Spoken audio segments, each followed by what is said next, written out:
한국의 금융위기 시나리오. 한국의 금융위기 시나리오는 크게 세 가지로 나눠볼 수 있습니다.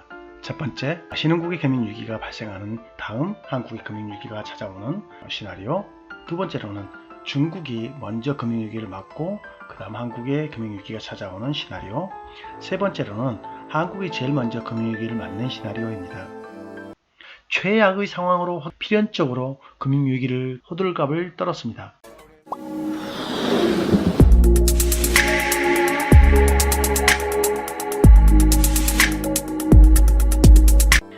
첫 번째로 신흥국의 금융위기가 먼저 찾아오고 그 여파로 한국에서 금융위기가 발발한 다음 중국으로 금융위기가 넘어가면 그 여파가 다시 또 한국에 영향을 미쳐 두 번의 충격을 연달아 받는 시나리오입니다.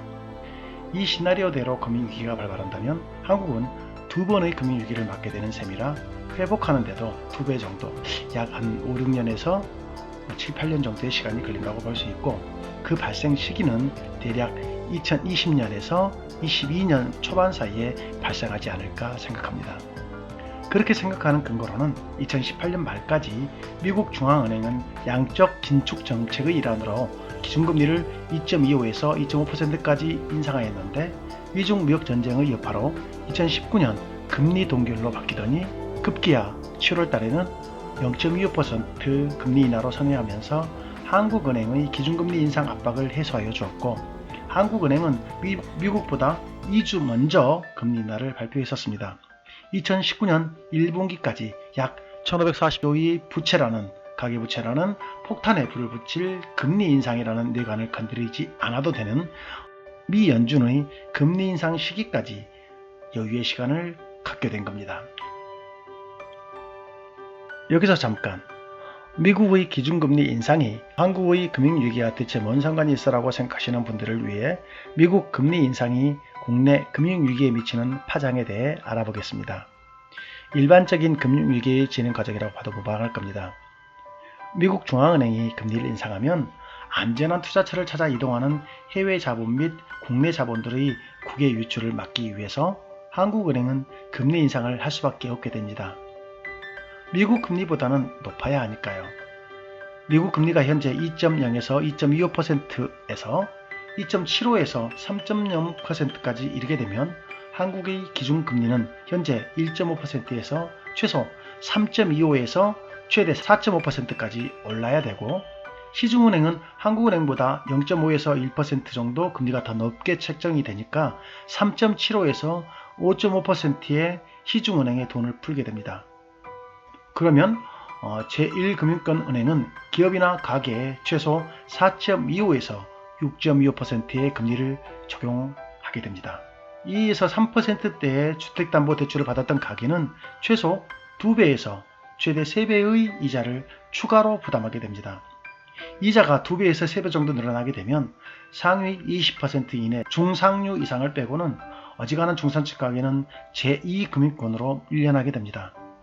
그리하여 제2금융권으로 밀려나게 되는 채무자의 추가 이자 부담은 더욱 가중되기 때문에 가계나 기업들은 더욱 부실화를 가속하게 되는 겁니다. 이렇게 되면 금융권은 지불 능력을 상실한 우량 자산의 매각 압력에 시달리고 자기 자본 건전성을 요구받게 되어 가계나 기업의 대출 만기 연장 풀어 대출 원금이 일부 상환, 추가 담보를 요청하게 됩니다. 이 일이 이쯤 진행되면 대량 실직과 실물 경기의 추락, 자영업자의 파산이 급증하면서 경기는 더욱 침체의 늪으로 빠지게 되고 더 많은 실업자와 파산을 맞게 됩니다. 이때에는 자산 가치가 하락하고 원금 상환이라는 사태를 맞는 개인, 기업, 국가는 신용 등급이 하락하게 되고 자본 조달 비용이 더욱 증가하게 될 겁니다. 그런데 이보다 더 한국을 힘들게 하는 건 이러한 금융위기가 국가 및 경제사회 시스템 성장의 한계에 부딪힌다는 것이었고, 그렇게 되면 한국은 긴 시간을 불황의 늪에서 보내야 한다는 점입니다. 참고로 시스템 성장의 한계란, 예를 들자면 PC방 같은 경우 PC방 안에 50대의 컴퓨터가 있고 한 대에서 1시간에 1,000원 정도? 그러면 하루는 24시간이니까 한 대당 최고 벌어들일 수 있는 금액은 하루 온종일 24,000원. 거기에 50대를 곱하면 120만원. 하루의 매출이 최대 매출이 120만원이고 이걸 한 달 30일을 잡고 계산하면 3,600만원. 이 금액이 PC방에서 한 달 동안 최대로 벌어들일 수 있는 돈이 되는 거죠. 즉 최대 매출이 되고 이것이 성장의 한계치인데 현재 한국의 경제사회 시스템이 이런 PC방처럼 성장할 수 있는 한계에 부딪혀 있다는 것입니다. 그래서 PC방 매출을 늘리려면 매장을 넓히든지 2호점을 개설해야 하겠죠. 그와 마찬가지로 한국도 성장을 모색하려면 새로운 경제사회 시스템을 확보해야만 한다는 것입니다. 그런데 그 문제가 금융위기와 같이 기다리고 있다는 점이 긴 시간 불황의 늪에서 빠져나오기 힘들게 만든다는 것입니다.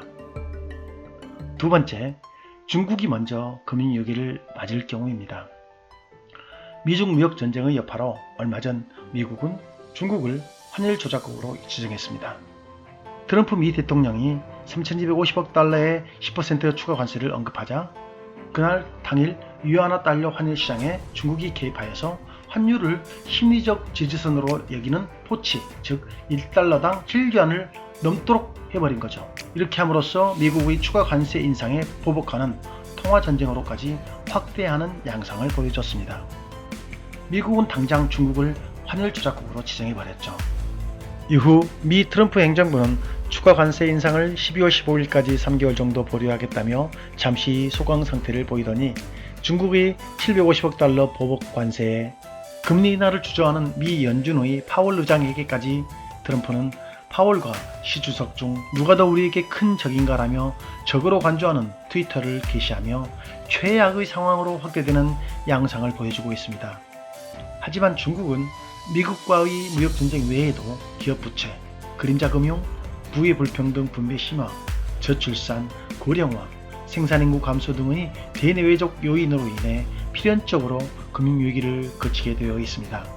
이번 미국과의 무역전쟁으로 그 시기가 훨씬 더 빨리 다가올 수 있음에 주목해야 할 것입니다.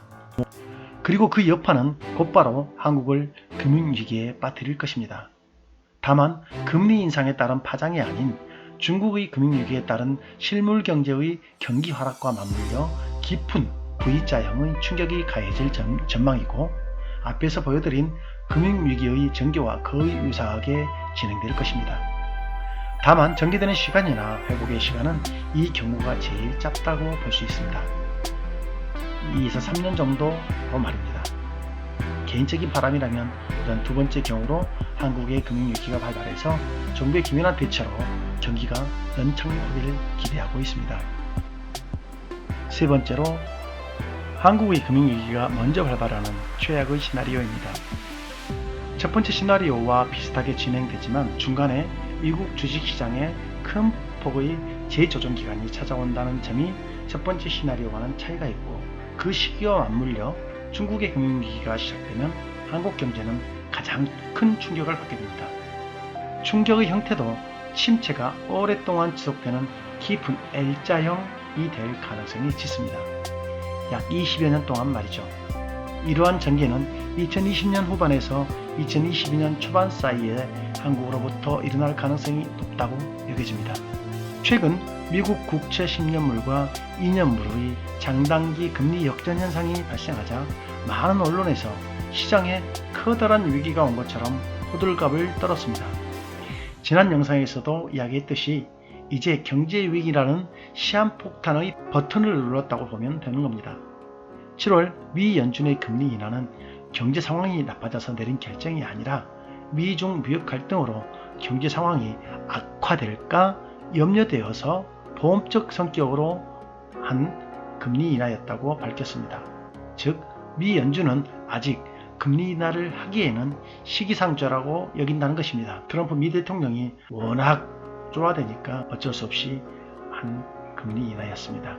2008년 서브프라임 모기지 사태로 리먼 브라더스의 파산 때 미국은 양적 완화 정책으로 위기를 모면한 전례가 있었습니다. 지금 유럽연합 등 세계 경제는 금리 인하를 해야 할 만큼 경제 상황이 좋지 않다고 여겨서 금리 인하를 에둘러 시행하고 있습니다. 또다시 주식 화랑 장세가 연출될지는 미지수입니다. 누가 예단할 수 있겠습니까? 미중 무역 전쟁은 어떻게 될까요? 사실 미중 무역 전쟁의 결말은 그리 중요하지 않습니다. 한국에 미칠 영향, 즉 경제 위기가 얼마큼의 파장으로 닥쳐올지가 중요하죠. 더욱 중요한 건 상승부자 가족 여러분이 가능한 피해를 입지 않고 그 위기를 기회 삼아 자산을 불릴 수 있게 만들어주는 게 저희 소명이라 생각합니다. 돈을 벌게 해주는 건 주식, 부동산, 사업이라고 이전 영상에서 알려드렸습니다. ETF도 인버스 EX보다는 레버리지가 수익 면에서 더 좋다고 생각합니다.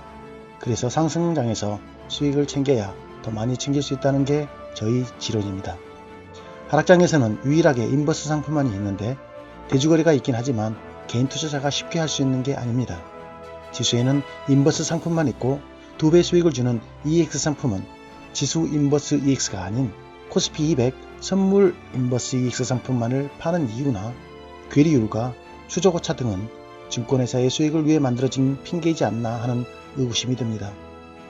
아무튼 미중 무역 전쟁의 악화, 일본의 한국 백색 국가 제외로 인한 한일 갈등, 북한의 미사일 발사 등 대외 악재 등 이렇게 메가톤급 대형 악재가 동시다발적으로 터지는 걸 보며 다들 위기를 떠올릴 때, 다들 노후를 떠올릴 때 저는 예스를 말합니다. 그 상승장이 오고 있지 않나 기대감이 드는 건 나만의 착각일까요? 주식이나 부동산은 살 때 이미 반을 먹고 들어간다고 했는데 지금 그 시기가 곧 오지 않나 하고 생각합니다. 저는 4월에 금을 사놨습니다. 전체 자산의 20% 이내가 적당하다고 생각했습니다. 구독자분들 중 금을 부자 되는 투자 자산으로 생각하시는 분들은 생각을 바꾸시기 바랍니다. 금은 안전자산이라고 하죠. 안전을 지켜주는 자산, 해지 수단으로서의 역할밖에 할 수 없지 않을까 생각합니다. 수익을 담을 그릇을 준비하는 자만이 그 그릇에 온전한 수익을 담을 수 있습니다. 이제 현금을 만들어서 주식에서 ETF에서 수익을 200%에서 500%, 2배에서 5배 정도 올릴 때가 곧 온다고 생각합니다. 한두 달 이내라요. 아니 일주일, 2주일 이내라요. 세계는 자국의 보호무역만을 생각하는 집단 이기주의 현상이 팽배해 있습니다. 그래서 많은 이슈가 우리를 불안에 빠뜨리고 있지만 저는 이때에 더 많은 기회가 있다고 생각합니다. 지금 미중 무역 전쟁이 최악으로 치닫고 있어 모두가 세계 경제가 폭망할 것처럼 여기고 있습니다. 그러나 미중 무역 전쟁의 결론이 미 트럼프 대통령의 재선에 도움이 되기에 충분히 미국의 입맛에 맞게 타결되고 중국의 국제금융자본가들의 한머니가 쏟아져 들어가 자산, 주식, 부동산의 상승 효과로 부가 늘어난 것처럼 착각하는 버블이 형성되면 중국의 지수는 신고점을 찍게 되고 거기에 맞춰 남북한 종전선언, 일본과의 경제관계에 화해 무드가 조성된다면 한국도 역사적 신고점을 쓰는 상승의 기쁨을 맛보게 되지 않을까 생각합니다. 그때가 되면 따로 영상을 준비하겠지만 미리서 알아야 하는 건 탐욕을 절제할 수 있어야 한다는 것입니다. 역사적 신고점을 찍는 어느 때 모든 사람이 상승을 노래 부를 때 현명한 투자자는 슬그머니 주식을 ETF 레버리지를 대답합니다. 그리고 조금 기다립니다. 지금과 같은 변동성이 큰 장세가 연출될 테니까요. 그러다 폭락하기 시작할 겁니다. 상승부자 가족 여러분, 미래는 예측하는 게 아니랍니다. 대응할 뿐이죠. 지난 영상에 소개해드린 변동성 돌파 전략을 개별주에 적용해 봤는데 요즘 같은 하락장에서는 실패의 확률이 반 이상이라 가능하면 ETF에 투자하라고 권하며 영상을 마치겠습니다.